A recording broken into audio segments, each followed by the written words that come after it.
जय हिंद दोस्तों।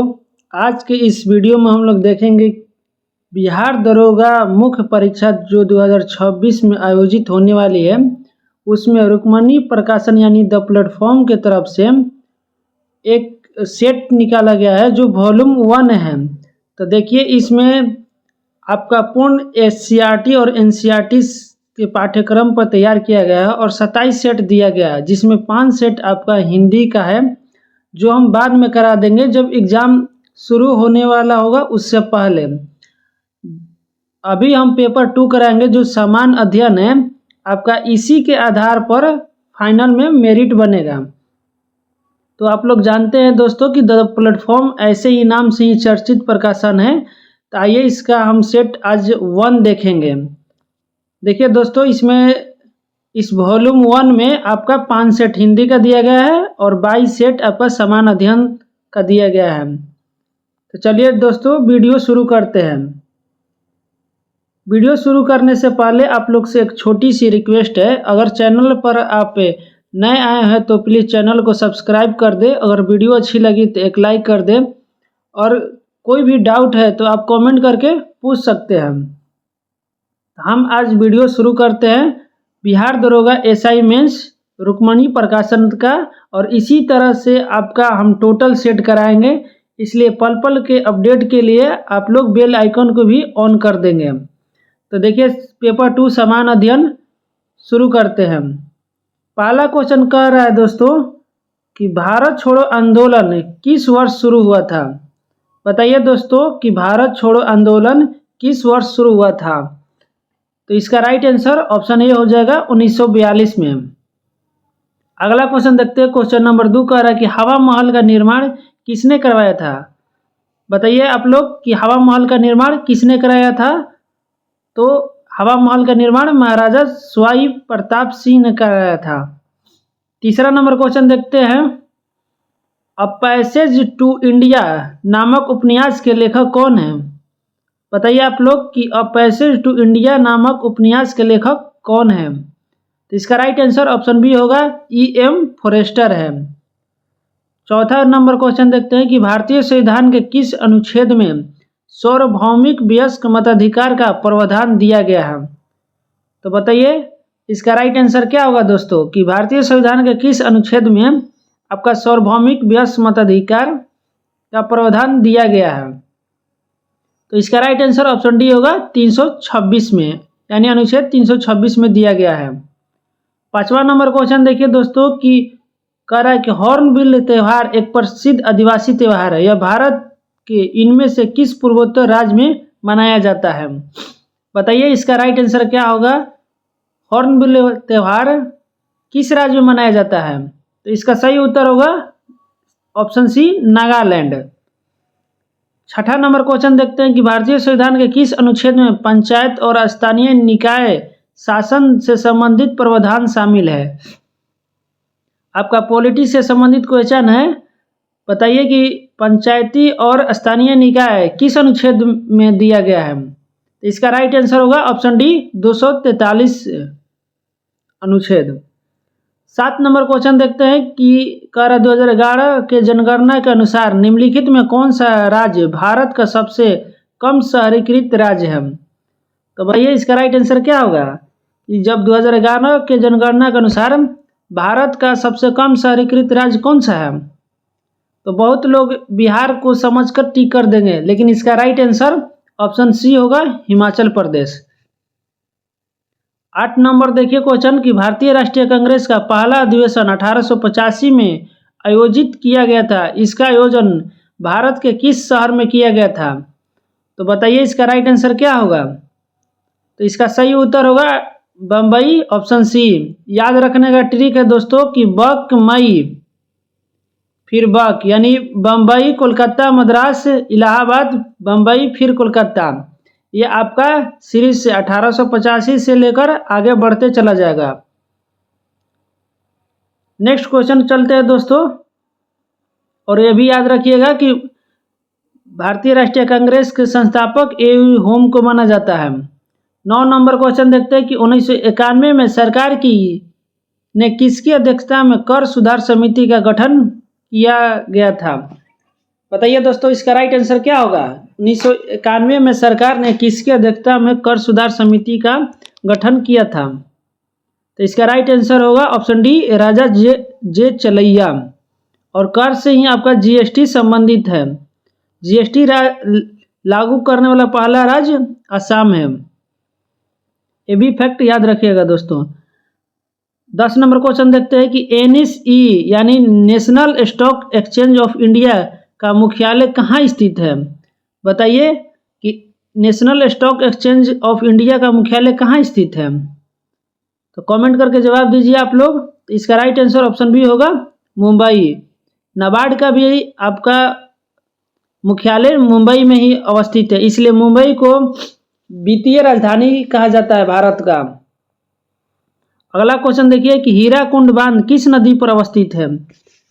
Question number 11 कर रहा है कि हीराकुंड बांध किस नदी पर अवस्थित है। बताइए इसका सही आंसर क्या होगा।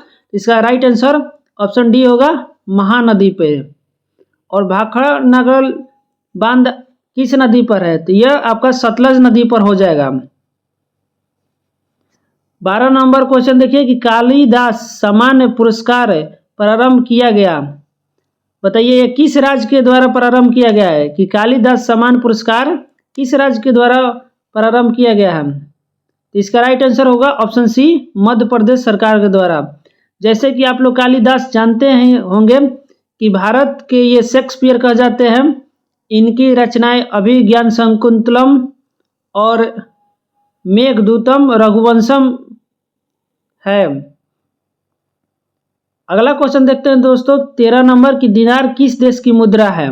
बताइए कि दिनार किस देश की मुद्रा है। इसका राइट आंसर होगा ऑप्शन सी, इराक। और भारत का आप लोग तो जानते ही हैं कि भारत का राष्ट्रीय मुद्रा रुपया कहलाता है। अगला क्वेश्चन पर चलते हैं दोस्तों। क्वेश्चन नंबर 14 कह रहा है कि भारतीय संविधान का कौन सा प्रावधान दल बदल निरोध से संबंध रखता है। बताइए इसका राइट आंसर क्या होगा। तो आपको अनुसूची बताना है कि किस अनुसूची में दल बदल निरोध अधिनियम का संबंध रखता है। तो इसका राइट आंसर होगा ऑप्शन बी, 10वीं अनुसूची। 9वीं अनुसूची में बताइए क्या है। तो 9वीं अनुसूची में भूमि सुधार से संबंधित है। 11वीं अनुसूची में आपका पंचायती राज से संबंधित है। और 12वीं अनुसूची में नगर पालिका से संबंधित है। अगला क्वेश्चन पे चलते हैं दोस्तों। अगर आप चाहते हैं कि हम पूर्ण व्याख्या के साथ सारे ऑप्शन को बताएं तो आप कमेंट करके जरूर बताएं। नेक्स्ट वीडियो से हम सभी ऑप्शन और कुछ एक्स्ट्रा फैक्ट के बारे में भी बताते चलेंगे, जिससे कि आपका एक क्वेश्चन से कई क्वेश्चन तैयार हो जाएगा। अगला क्वेश्चन 15 नंबर कह रहा है कि दोस्तों कि निम्नलिखित में कौन सा राज्य पार्टी है, यानी नेशनल पार्टी नहीं है। तो भारतीय राष्ट्रीय कांग्रेस नेशनल पार्टी है। भारतीय जनता पार्टी बीजेपी आपका राष्ट्रीय पार्टी है। कम्युनिस्ट पार्टी ऑफ इंडिया यानी सीपीआई आपका राष्ट्रीय पार्टी है। और बहुजन समाज पार्टी ये आपका क्षेत्रीय पार्टी हो जाएगा, यानी राज्य पार्टी हो जाएगा। जैसे बिहार में आपका जेडीयू और आरजेडी है, उसी तरह यूपी में बहुजन समाज पार्टी है। और समाजवादी पार्टी भी यूपी से ही संबंधित है। 16 नंबर क्वेश्चन देखिए दोस्तों, कह रहा है कि मैथ से संबंधित है। मैथ आप लोग बना लीजिएगा, हम इसका सही उत्तर बता देते हैं। इसका राइट आंसर ऑप्शन सी हो जाएगा, 40.5% है। 17 नंबर क्वेश्चन भी मैथ से संबंधित है, आप लोग बना लीजिएगा। इसका राइट आंसर ऑप्शन सी होगा। 18 नंबर देखिए मैथ से ही है, समय और दूरी से संबंधित है। तो 18 का राइट आंसर ऑप्शन सी होगा, 5 घंटे। 19 नंबर देखिए एचसीएफ निकालना है आपका, मैथ से ही संबंधित है। तो 19 का राइट आंसर ऑप्शन सी होगा। 20 नंबर देखिए कि 40 और 50 के बीच कितनी अभाज्य संख्या है। अभाज्य संख्या यानी को प्राइम नंबर बताना है। तो इसका राइट आंसर ऑप्शन ए होगा, 3। 21 नंबर देखिए दोस्तों, 10 संख्याओं का योगफल 432 है और उनकी संख्या औसत ज्ञात करना है। मैथ से संबंधित है, आप लोग निकाल ही सकते हैं कि औसत बराबर कुल संख्याओं का योग बटा में कुल संख्या होता है। तो इस आधार पर आपका राइट आंसर देखिए 432 कुल संख्याओं का योगफल दे दिया और कुल संख्या 10 हो गया, यानी राइट आंसर आपका डी होगा 43.2, यानी 10 से भागा जाएगा तो यह पॉइंट हो जाएगा। अगला क्वेश्चन देखिए दोस्तों, 22 नंबर का रहा है कि निर्देश निम्नलिखित प्रश्नों में 2 कथन दिए गए, सही विकल्प का चयन करना है कि कौन सा कथन सही है। पदार्थ के कणों के बीच रिक्त स्थान होता है, सही है। तापमान बढ़ने पर कणों की गतिज ऊर्जा घट जाती है, ये गलत है। गतिज ऊर्जा बल्कि घटती नहीं है बल्कि बढ़ जाती है, इसलिए इसका राइट आंसर ऑप्शन सी होगा, केवल कथन एक सही है। अगला क्वेश्चन देखिए दोस्तों, 23 नंबर का रहा है, विस्थापन अभिक्रियाओं की सक्रियता के बारे में आपको बताना है कि कौन सही है।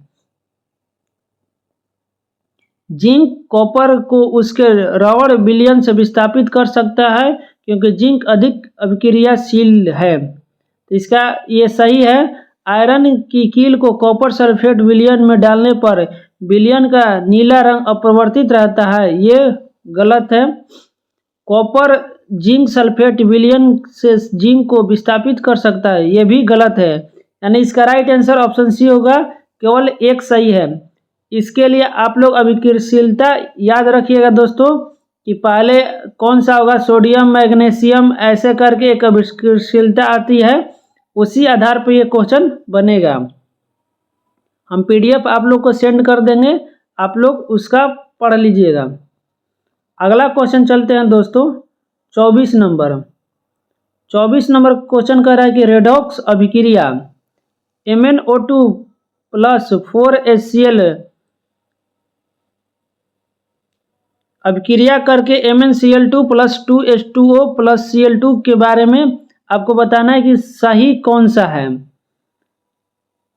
जैसे कि आप लोग दरोगा प्री का एग्जाम दिए होंगे तो देखे होंगे कि प्री में अपक्रिया को संतुलन करने का भी आया हुआ था, इसलिए अपक्रिया को आप लोग जरूर ध्यान से पढ़ के जाएंगे। तो देखिए इसका राइट आंसर क्या होगा, तो HCl का Cl2 का अपचयन हो रहा है, ये गलत है। MnO2 का MnCl2 में अपचयन यानी रिड्यूशन हो रहा है, सही है। यहाँ MnO2 का अपचायक यानी रिड्यूसिंग एजेंट के रूप में कार्य कर रहा है, ये भी गलत है, यानी राइट आंसर इसका सी हो जाएगा, केवल 2 सही है। अगला क्वेश्चन चलते हैं दोस्तों 25 नंबर, कह रहा है कि रक्त परिसंचरण यानी सर्कुलेशन और हृदय चक्र के बारे में आपको बताना है कि कौन सही है। तो देखिए पहला कथन कह रहा है कि एक कार्डियक चक्र की अवधि 0.8 सेकंड होती है, सही है। लौ ध्वनि अर्धचंद्राकार कपाटों के बंद होने से जुड़ी है, गलत है। स्ट्रोक वॉल्यूम लगभग 70 मिलीलीटर होता है, ये भी सही है, यानी आपका 1 और 3 सही है। राइट आंसर ऑप्शन बी हो जाएगा। ये फैक्ट है दोस्तों, आप लोग याद कर लीजिएगा। 26 नंबर क्वेश्चन कह रहा है अभिकथन और कारण से संबंधित है। आप लोग जानते हैं कि इस बार दरोगा प्री का कुछ इसी पैटर्न पर दिया गया है, तो दोस्तों उसी के मद्देनजर रखते हुए रुक्मणी प्रकाशन के तरफ से उसी पैटर्न पर क्वेश्चन सेट किया गया है, इसलिए आप लोग बिना मिस किए डेली वीडियो को शुरू से अंत तक देखते रहिएगा और अपना स्कोर बताइएगा कि आपने कितना सही किया है। तो आइए क्वेश्चन देखते हैं। अभिकथन कह रहा है कि इंसुलिन एक हाइपरग्लाइसेमिक हार्मोन है, कारण है कि हेपेटोसाइटिस और एडिपोसाइटिस द्वारा ग्लूकोज के ग्रहण और उपयोग को बढ़ाता है। बताइए कौन सा कथन सही है। तो इसका राइट आंसर होगा ऑप्शन डी, ए असत्य है लेकिन आर सत्य है, यानी इंसुलिन एक हाइपरग्लाइसेमिक हार्मोन नहीं है, जबकि हेपेटाइटिस और एडिपोसाइट द्वारा ग्लूकोज के ग्रहण और उपयोग को बढ़ाता, ये सही है। 27 को देखिए, नदी है और उसका उद्गम स्थल है, मिलान करना है। तो आइए मिलान करते हैं। कृष्णा नदी आपका अमरकंटक से, 1 मिनट दोस्तों, कृष्णा नदी सॉरी महाबलेश्वर से, फिर उसके बाद गोदावरी नदी नासिक से, फिर ब्रह्मपुत्र नदी सांगपो और नर्मदा अमरकंटक। यानी आपका हो जाएगा डी, फिर सी, फिर बी और ए। राइट आंसर ऑप्शन डी होगा। 28 नंबर क्वेश्चन देखते हैं दोस्तों कि क्षुद्रक ने मृक्ष कटिकम नामक प्रसिद्ध नाटक की रचना की जो संस्कृत भाषा में थी। मृक्ष कटिकम का अर्थ क्या होता है? तो बताइए इसका राइट आंसर क्या होगा। तो इसका सही उत्तर होगा ऑप्शन बी, मिट्टी की छोटी गाड़ी। यानी मृक्ष कटिकम का अर्थ मिट्टी की छोटी गाड़ी होती है। 29 नंबर क्वेश्चन देखते हैं दोस्तों कि साइना नेहवाल किस खेल से जुड़ी है। तो आपने लोग ने नाम सुना होगा साइना नेहवाल को। तो इसका राइट आंसर होगा ऑप्शन सी, बैडमिंटन से जुड़ी है। 30 नंबर क्वेश्चन देखते हैं दोस्तों, कह रहा है कि भारतीय संविधान का अनुच्छेद 51A नागरिकों के मौलिक कर्तव्य से संबंधित है। किस संविधान संशोधन से इसे लाया गया है? बताइए कि मौलिक कर्तव्य किस संविधान संशोधन द्वारा जोड़ा गया है। तो इसका राइट आंसर होगा ऑप्शन बी, 42वां संविधान संशोधन, जिसे मिनी संविधान संशोधन भी कहा जाता है।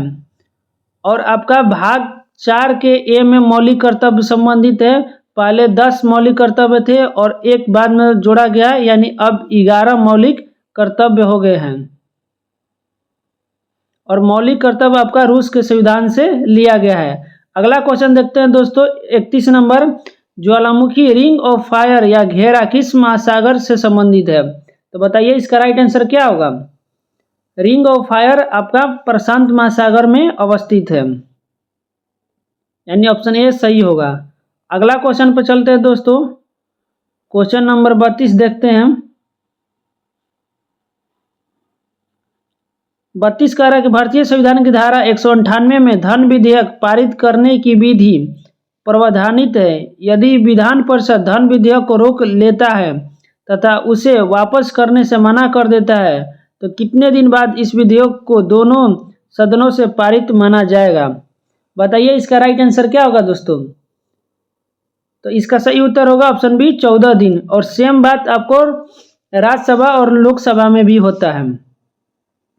ऑप्शन सी देखिए, साइलेंट वैली या मुक घाटी किस राज्य से संबंधित है? तो बताइए इसका राइट आंसर क्या होगा। साइलेंट वैली आपका केरल राज्य से संबंधित है। 34 नंबर क्वेश्चन देखिए कि ग्राम पंचायत का कोई सदस्य हस्तलिखित आवेदन मुखिया को समर्पित कर त्यागपत्र दे सकता है। आवेदन समर्पित करने के कितने दिन बाद त्यागपत्र प्रभाव माना जाएगा? तो बताइए इसका राइट आंसर क्या होगा। तो इसका सही उत्तर होगा ऑप्शन ए, 7 दिनों के बाद। 35 नंबर क्वेश्चन देखते हैं दोस्तों कि संयुक्त राष्ट्र संघ का गठन यानी यूएनओ का गठन किस वर्ष हुआ? तो बताइए इसका राइट आंसर क्या होगा। तो इसका सही उत्तर होगा ऑप्शन ए, 1945।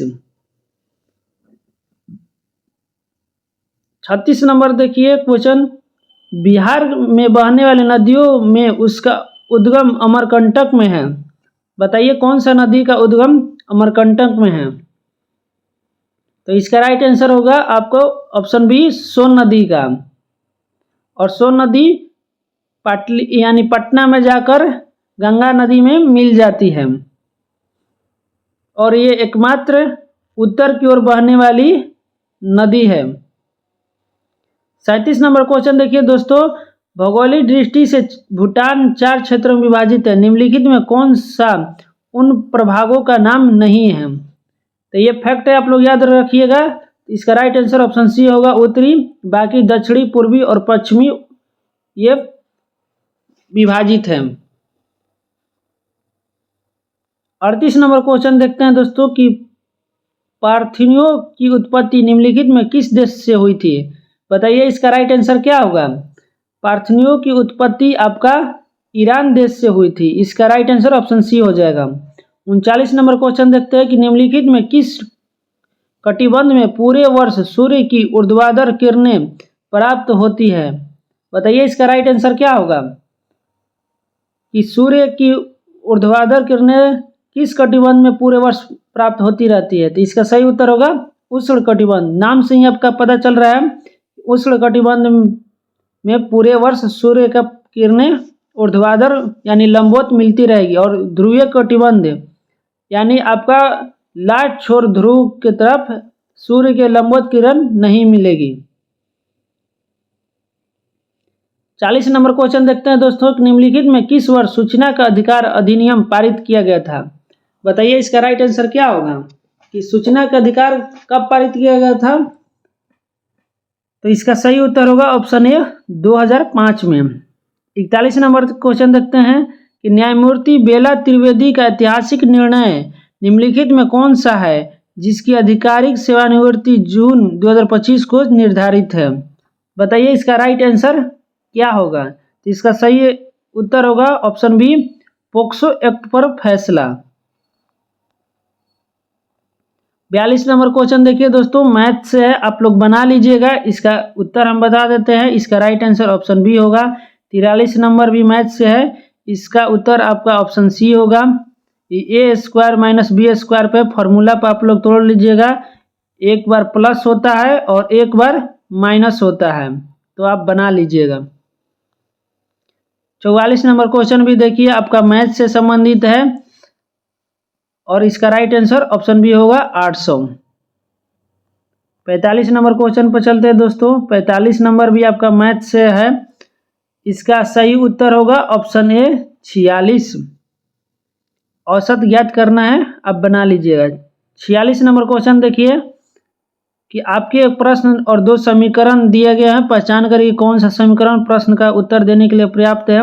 यह भी आपका मैथ से है, इसका राइट आंसर हो जाएगा दोस्तों ऑप्शन सी 1 और 2 दोनों पर्याप्त है। 47 नंबर क्वेश्चन देखिए दोस्तों, आपका मैथ से ही संबंधित है, तो इसका राइट आंसर हो जाएगा ऑप्शन बी 7/15, यानी ये प्रयोक्ता से संबंधित है, बना लीजिएगा आप लोग। देखिए दोस्तों प्रयोक्ता है। 48 नंबर क्वेश्चन देखते हैं दोस्तों, बायोलॉजी से है। अंतःस्रावी ग्रंथियों के संदर्भ में गलत कथन, देखिए यहाँ गलत कथन को पहचान करना है। तो थायरोकैल्सिटोनिन रक्त में कैल्शियम का स्तर बढ़ाता है, यही गलत है। पैराथायराइड हार्मोन यानी पीटीएच अस्थि पुनर्विलय को उत्तेजित करता है, यह सही है। थाइमस ग्रंथि टी लिम्फोसाइट के विभेदन में भूमिका निभाती है, सही है। आयोडीन की कमी से घेघा रोग हो सकता है, यह भी सही है, यानी ऑप्शन ए इसका राइट आंसर हो जाएगा। 49 नंबर क्वेश्चन देखते हैं दोस्तों, कॉकरोच में उदर कितने खंडों का बना होता है? बताइए इसका राइट आंसर क्या होगा? तो कॉकरोच में उदर आपका 10 खंडों में बटा होता है, यानी ऑप्शन सी इसका राइट आंसर होगा। 50 नंबर क्वेश्चन देखिए कि कान के ऑर्गन ऑफ कॉटी में संवेदी बाल कोशिकाएं कहाँ स्थित होती हैं? तो बताइए इसका राइट आंसर क्या होगा? तो इसका सही उत्तर होगा ऑप्शन बी बेसिलर झिल्ली, यानी कान के ऑर्गन ऑफ कोटी में संवेदी बाल कोशिकाएं बेसिलर झिल्ली पर स्थित होती हैं। 51 नंबर क्वेश्चन देखते हैं दोस्तों, कह रहा है कि गर्भावस्था के दौरान भ्रूण में सबसे पहले कौन सा अंग बनता है? तो बताइए इसका राइट आंसर क्या होगा? तो इसका सही उत्तर होगा ऑप्शन बी हृदय, यानी गर्भावस्था के दौरान भ्रूण में सबसे पहले हृदय बनता है। 52 नंबर क्वेश्चन देखते हैं कि निम्नलिखित में कौन से सही है, यानी कौन सा कथन सही है, आपको चूज करना है। विद्युत चुंबकीय प्रभाव के बारे में कौन सा कथन सही है बताइए? तो इसका राइट आंसर होगा ऑप्शन ए धारावाही चालक के चारों ओर चुंबकीय क्षेत्र उत्पन्न होता है। बाकी आपका तीनों ऑप्शन गलत है कि फ्लेमिंग के बाएं हाथ का नियम जनरेटर के लिए उपयोग होता है, नहीं। विद्युत मोटर यांत्रिक ऊर्जा को विद्युत ऊर्जा में बदलती है, नहीं। विद्युत मोटर आपको विद्युत ऊर्जा को यांत्रिक ऊर्जा में बदलती है, उल्टा दिया गया है। सीधे तार में धारा प्रवाहित करने पर चुंबकीय क्षेत्र में रेखाएं दीर्घाकार वृत्त होती है, यह भी गलत है। अगला क्वेश्चन चलते हैं दोस्तों 53 नंबर कह रहा है कि भारत सरकार द्वारा निर्भरता कम करने की रणनीति के तहत असंबद्ध वास स्थानों को कनेक्टिविटी प्रदान करने हेतु निम्नलिखित में किस वर्ष प्रधानमंत्री ग्राम सड़क योजना शुरू किया गया था? सीधी सी बात है, कह रहा है कि प्रधानमंत्री ग्राम सड़क योजना कब शुरू किया गया था? बताइए इसका सही उत्तर क्या होगा? तो इसका राइट आंसर ऑप्शन डी होगा 2000। 54 नंबर क्वेश्चन देखते हैं दोस्तों कि कोपिली जल विद्युत परियोजना किस भारतीय राज्य में स्थित है? बताइए इसका सही उत्तर क्या होगा कि कोपिली जल विद्युत परियोजना असम में स्थित है। अगला क्वेश्चन चलते हैं। 56 नंबर क्वेश्चन देखते हैं दोस्तों। कह रहा है कि लोकसभा में संविधान संशोधन विधेयक पारित करने के लिए आवश्यक न्यूनतम समर्थन के संबंध में निम्नलिखित में से कौन सा कथन सही है? सही बताना है कि कौन सा कथन सही है। तो इसका राइट आंसर होगा ऑप्शन डी, कुल सदस्यता का बहुमत तथा 2/3 सदस्यों की उपस्थिति और मतदान। यानी लोकसभा में संविधान संशोधन विधेयक पारित करने के लिए आपको कम से कम कुल सदस्य का बहुमत का 2/3 सदस्य उपस्थित होना जरूरी है। अगला क्वेश्चन देखते हैं दोस्तों। 56 नंबर कह रहा है कि भारतीय प्रथा के अनुसार निम्नलिखित में कौन सा केंद्रीय मंत्रिपरिषद में मंत्री पदों का सही अवरोही क्रम, देखिए अवरोही क्रम पूछ रहा है यानी घटते क्रम में सजाना है। तो आइए इसका राइट आंसर क्या होगा? तो सबसे पहले होता है कैबिनेट मंत्री, उसके बाद राज्य मंत्री, उसके बाद आपका उप मंत्री हो जाएगा, यानी ऑप्शन ए सही होगा। 57 नंबर क्वेश्चन देखिए दोस्तों कि निम्नलिखित में किस वर्ष वोडाफोन ने भारत में अपनी यात्रा शुरू की? वोडाफोन का नाम सुने ही होंगे, जो अब VI हो गया है। तो इसने अपनी शुरुआत कब किया था? तो बताइए इसका राइट आंसर क्या होगा? तो इसका सही उत्तर होगा ऑप्शन ए 2007 में। अगला क्वेश्चन देखिए दोस्तों। 58 नंबर कह रहा है कि भारत सरकार अधिनियम 1935 में अनुसूचियां थी। भारत सरकार अधिनियम 1935 के अनुसार कितनी अनुसूचियां थी उस टाइम? तो इसका राइट आंसर होगा ऑप्शन सी, 10 अनुसूची थी। 59 नंबर क्वेश्चन देखिए, कह रहा है कि गोपत ब्राह्मण निम्नलिखित में किस वेद से संबंधित है? बताइए, 4 वेद दिया है और कौन सा गोपत ब्राह्मण से संबंधित है? तो इसका राइट आंसर होगा ऑप्शन सी, अथर्ववेद, जिसे जादू टोना का वेद कहते हैं और ये सबसे अंतिम वेद है। और सबसे प्रथम वेद आपका या पुराना वेद ऋग्वेद हो जाएगा। अगला क्वेश्चन देखते हैं दोस्तों। 60 नंबर कह रहा है कि प्रसिद्ध तबला वादक जाकिर हुसैन निम्नलिखित में किस संगीत घराने से संबंधित हैं? बताइए कि जाकिर हुसैन जो तबला वादक थे किस घराने से संबंधित हैं?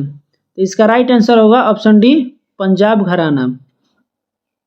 61 नंबर क्वेश्चन देखते हैं दोस्तों कि दलित के अधिकारों को बढ़ावा देने के लिए डॉक्टर BR अम्बेडकर ने कौन सा गठन बनाया था? तो बताइए बाबा BR अम्बेडकर ने कौन सा संगठन बनाया था? तो इसका राइट आंसर होगा ऑप्शन डी, बहिष्कृत हितकारिणी सभा। 62 नंबर क्वेश्चन देखिए दोस्तों, कह रहा है कि संविधान के किस अनुच्छेद देश के किसी भी उच्च न्यायालय को रिट जारी करने का प्राधिकार देता है? बताइए संविधान का कौन सा अनुच्छेद देश के किसी भी उच्च न्यायालय यानी हाई कोर्ट के बारे में चर्चा है, आपका सुप्रीम कोर्ट के बारे में नहीं है। तो बताइए हाई कोर्ट किस अनुच्छेद के तहत रिट जारी कर सकता है? तो इसका राइट आंसर होगा ऑप्शन बी, 226। और सुप्रीम कोर्ट आपका अनुच्छेद 32 के तहत रिट जारी कर सकता है, जिसमें 5 रिट का चर्चा है। अगला क्वेश्चन पर चलते हैं दोस्तों। 63 नंबर क्वेश्चन कर रहा है कि अशोक के शिलालेखों में मुख्यतः किस भाषा और लिपि का प्रयोग किया गया था? तो बताइए दोस्तों इसका सही उत्तर क्या होगा कि अशोक के शिलालेख में मुख्यतः किस भाषा और लिपि का प्रयोग किया गया था? तो इसका राइट आंसर होगा ऑप्शन डी, प्राकृत और ब्राह्मी लिपि का। 64 नंबर क्वेश्चन देखिए कि मिश्रित अर्थव्यवस्था में कौन कौन से क्षेत्र मिलकर काम करते हैं? बताइए इसका सही क्या होगा? मिश्रित अर्थव्यवस्था में कौन कौन से क्षेत्र मिलकर काम करते हैं? तो इसका सही उत्तर होगा ऑप्शन सी, सरकारी और निजी क्षेत्र। भारत में भी आपका मिश्रित अर्थव्यवस्था है। अर्थव्यवस्था 3 प्रकार के बांटा गया है: पूंजी अर्थव्यवस्था, साम्यवादी और मिश्रित अर्थव्यवस्था। अगला क्वेश्चन देखिए दोस्तों 65 नंबर, कह रहा है कि कौन सी पर्वतमाला त्रिभुजाकार है जिसकी शीर्ष रत्नापुरी पर है तथा अन्य 2 भुजाएं ताप्ती और पवित्र नदी नर्मदा नदी के समानांतर हैं। तो बताइए इसका राइट आंसर क्या होगा। तो इसका सही उत्तर होगा ऑप्शन डी, सतपुड़ा पर्वतमाला। अगला क्वेश्चन देखिए 66 नंबर, कह रहा है कि उच्च न्यायालय के मुख्य न्यायाधीश और न्यायाधीशों की नियुक्ति किसके द्वारा की जाती है। यानी उच्च न्यायालय हाई कोर्ट के न्यायाधीश और अन्य न्यायाधीशों की नियुक्ति किसके द्वारा की जाती है। तो इसका सही उत्तर होगा ऑप्शन डी, राष्ट्रपति।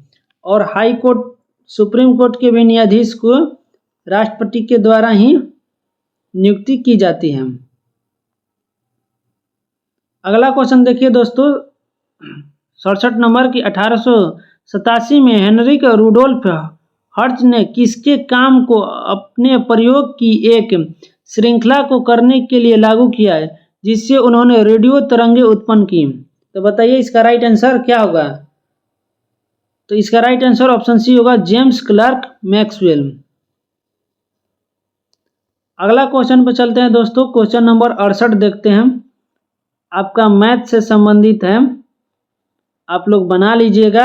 इसका राइट आंसर होगा ऑप्शन बी, 1, 2 और 3 एक साथ पर्याप्त है। अब अगला क्वेश्चन 69 नंबर देखिए, ये आपका रीजनिंग से संबंधित है, बना लीजिएगा। इसका सही उत्तर होगा ऑप्शन ए, 1 और 2 साथ पर्याप्त है। 70 नंबर क्वेश्चन देखिए दोस्तों, मैथ से संबंधित है, बना लीजिएगा। इसका राइट आंसर ऑप्शन बी होगा, हम ऑप्शन बता देते हैं। 71 नंबर देखिए, ये भी मैथ से है, इसका सही उत्तर होगा ऑप्शन डी। अगला क्वेश्चन चलते हैं, क्वेश्चन नंबर 72 आपका रीजनिंग से है, श्रृंखला से, तो आप बना लीजिएगा। इसका राइट आंसर ऑप्शन डी होगा। 73 नंबर क्वेश्चन देखिए कि उस विकल्प का चयन करें, ये भी रीजनिंग से संबंधित है, तो इसका सही उत्तर होगा ऑप्शन बी। 74 नंबर, आइए क्वेश्चन देखते हैं। अभिकथन कह रहा है कि पारे का मेनिस्कस कांच की नली में अवतल होती है, कारण है पारा कांच को भिगोता है क्योंकि पारे का संसंजक बल पारा और कांच के बीच के असंजक बल से बहुत अधिक होता है। तो बताइए कौन सा ऑप्शन सही होगा। तो इसका सही उत्तर होगा ऑप्शन बी, कथन ए और आर दोनों असत्य हैं। यानी पारा कांच को नहीं भिगाता है और पारे का संजक बल कांच के असंजक बल से अधिक नहीं होता है। अगला क्वेश्चन देखते हैं दोस्तों, 75 नंबर कह रहा है कि पल्लवन के संतुलन के बारे में बताइए, इसका राइट आंसर क्या होगा। तो इसका राइट आंसर ऑप्शन बी होगा। आइए देखते हैं ऑप्शन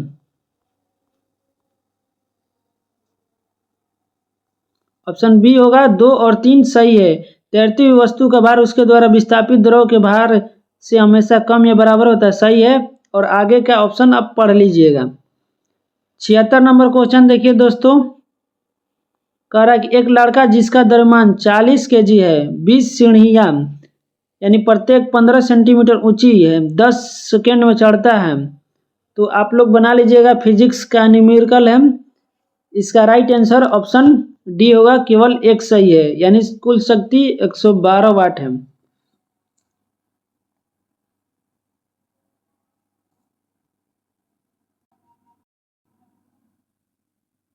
अगला क्वेश्चन देखते हैं दोस्तों 77 नंबर, कह रहा है कि एक धातु ऑक्साइड M2O3 का मूलानुपाती सूत्र भार है और आणविक भार समान है। यदि इसमें 30% ऑक्सीजन है तो धातु का परमाणु भार क्या होगा। बताना है कि धातु का परमाणु भार क्या होगा। ये केमिस्ट्री से है, बना लीजिएगा। इसका राइट आंसर होगा ऑप्शन बी, 56।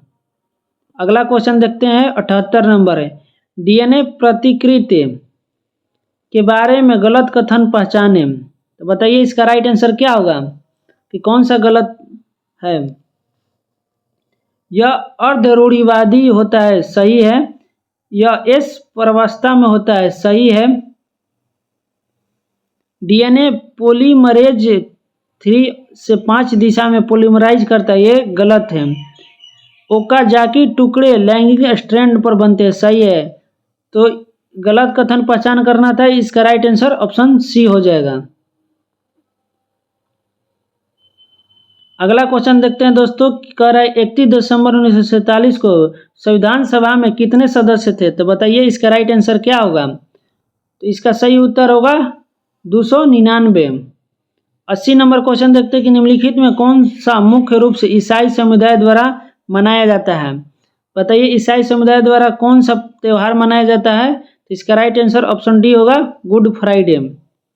क्रिसमस भी आपको ईसाई द्वारा ही मनाया जाता है। मुहर्रम मुस्लिम के द्वारा, महावीर जयंती जैन धर्म के द्वारा मनाया जाता है।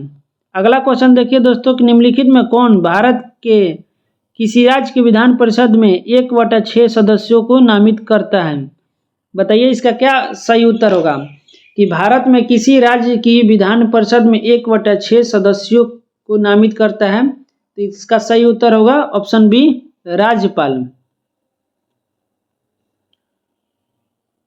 अगला ऑप्शन देखिए क्वेश्चन कि बांग्लादेश का राष्ट्रीय फल क्या है? तो बताइए इसका राइट आंसर क्या होगा? तो बांग्लादेश का राष्ट्रीय फल आपका कटहल है, ऑप्शन बी सही उत्तर होगा। 83 नंबर क्वेश्चन देखिए दोस्तों, कह रहा है कि निम्नलिखित में से कौन सा भारतीय अर्थव्यवस्था के प्राथमिक क्षेत्र का एक भाग है? बताइए अर्थव्यवस्था को 3 क्षेत्र में बांटा गया, प्राथमिक क्षेत्र, द्वितीय क्षेत्र और तृतीय क्षेत्र। तो पहला क्षेत्र में आपका कृषि और पशुपालन आता है, यानी राइट आंसर ऑप्शन ए हो जाएगा। द्वितीय क्षेत्र में आपका खनन, फैक्ट्री, विनिर्माण होता है और तृतीय क्षेत्र में सेवा से संबंधित है, यानी नौकरी, बैंक, पुलिस, ये सब सेवा क्षेत्र से संबंधित है। 84 नंबर क्वेश्चन देखिए कि केंद्रीय मंत्री अमित शाह ने एक जिला एक व्यंजन पहल कहाँ शुरू किया है? तो बताइए इसका राइट आंसर क्या होगा? एक जिला एक व्यंजन अमित शाह ने कहाँ शुरू किया है? तो इसका सही उत्तर होगा ऑप्शन डी, उत्तर प्रदेश। अगला क्वेश्चन देखिए 85 नंबर कह रहा है कि निम्नलिखित कथनों पर विचार करें। आप लोग को सही उत्तर चयन करना है, तो बताइए कौन सा सही उत्तर होगा। पहला देखते हैं कि जनवरी 2026 में विश्व बैंक ने जल संरक्षित मध्य प्रदेश परियोजना के लिए 5,700 करोड़ रुपए की सहायता को मंजूरी दी है, ये गलत है। विश्व बैंक ने भूटान में 1,125 मेगावाट की दोरजुलुंग जल विद्युत परियोजना के लिए 815 मिलियन अमेरिकी डॉलर के वित्त पोषण पैकेज को मंजूरी दे दी है, ये सही है। यानी कौन सा कथन सही है? केवल 2 कथन सही है। देखिए दोस्तों करंट से संबंधित है, अभी हाल ही फिलहाल में WPL चल रहा था जिसमें RCB ने दिल्ली को हराकर ट्रॉफी जीती है। उसमें पूछ रहा है कि शतक लगाने वाली पहली खिलाड़ी कौन बनी है? तो बताइए कि WPL में शतक लगाने वाली पहली खिलाड़ी कौन बनी है? इसका सही उत्तर होगा option C, net cyber brand. आप लोग कमेंट करके बताइएगा कि ये किस फ्रेंचाइजी से संबंधित है। अगला क्वेश्चन देखते हैं दोस्तों 87 नंबर की सेना प्रमुख जनरल उपेंद्र द्विवेदी द्वारा लॉन्च पुस्तक रेड लाइन्स रीड्रॉन का संबंध किससे है? बताइए इसका सही उत्तर क्या होगा? तो इसका सही उत्तर होगा ऑप्शन बी, ऑपरेशन सिंदूर। यानी सेना प्रमुख जनरल उपेंद्र द्विवेदी द्वारा लॉन्च की गई पुस्तक रेड लाइन्स रीड्रॉन आपका ऑपरेशन सिंदूर से संबंधित है। 88 नंबर क्वेश्चन देखते हैं कि 3 फरवरी 2026 को बिहार के वित्त मंत्री विजेंद्र प्रसाद यादव ने वित्तीय वर्ष 2026-27 के लिए कितने करोड़ रुपए का बजट पेश किया है? तो बताइए इसका सही उत्तर क्या होगा? इसका सही उत्तर होगा ऑप्शन ए। अगला क्वेश्चन देखते हैं दोस्तों 79 नंबर की निम्नलिखित में कौन सा दी गई संख्या श्रृंखला में प्रश्न चिन्ह का स्थान पर आएगा? तो रीजनिंग आप लोग बना लीजिएगा, इसका राइट आंसर ऑप्शन ए होगा। 90 नंबर क्वेश्चन देखिए, रीजनिंग है, ये भी आप लोग बना लीजिएगा। इसका राइट आंसर बता देते हैं। इसका सही उत्तर ऑप्शन बी हो जाएगा दोस्तों, बना लीजिएगा आप लोग। 91 नंबर देखिए, 91 नंबर भी रीजनिंग है, इसका राइट आंसर ऑप्शन बी होगा। अगर आप लोग चाहते हैं कि मैथ रीजनिंग का हम भी पूर्ण एनालिसिस करें तो आप लोग कमेंट करके ज़रूर बताएं। नेक्स्ट वीडियो में मैथ और रीजनिंग का स्पेशल वीडियो हम ला देंगे। 92 नंबर भी आपका रीजनिंग है, इसका राइट आंसर ऑप्शन बी हो जाएगा। 93 नंबर भी देखिए आपका रीजनिंग है, इसका सही उत्तर ऑप्शन सी होगा, पत्नी के पिता की बहन। 94 नंबर देखिए भी रीजनिंग है, इसका सही उत्तर ऑप्शन डी होगा। आगे देखते हैं दोस्तों, 95 नंबर भी आपका रीजनिंग से संबंधित है, इसका सही उत्तर ऑप्शन ए हो जाएगा।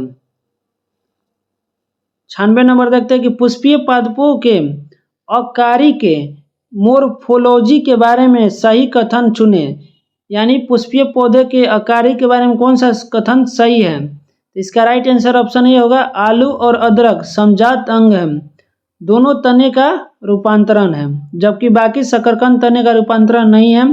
प्याज में खाने योग्य भाग जड़ है जो नहीं है। मक्का का सहारा देने वाली जड़ें पॉप स्ट्रुक कहलाती है, ये भी गलत है।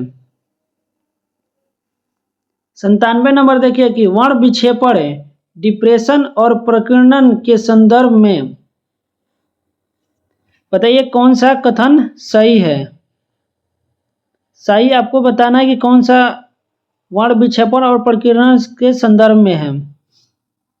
इसका राइट आंसर आपका ऑप्शन सी होगा दोस्तों, केवल 1 और 2 सही है। यानी किसी माध्यम में लाल रंग की चाल बैंगनी रंग की चाल से अधिक होती है। आप लोग याद रखे होंगे बैजनीहपिनाला इस करके, यानी VIG, ये सब उस आधार पर आप वर्ण विक्षेपण निकाल सकते हैं।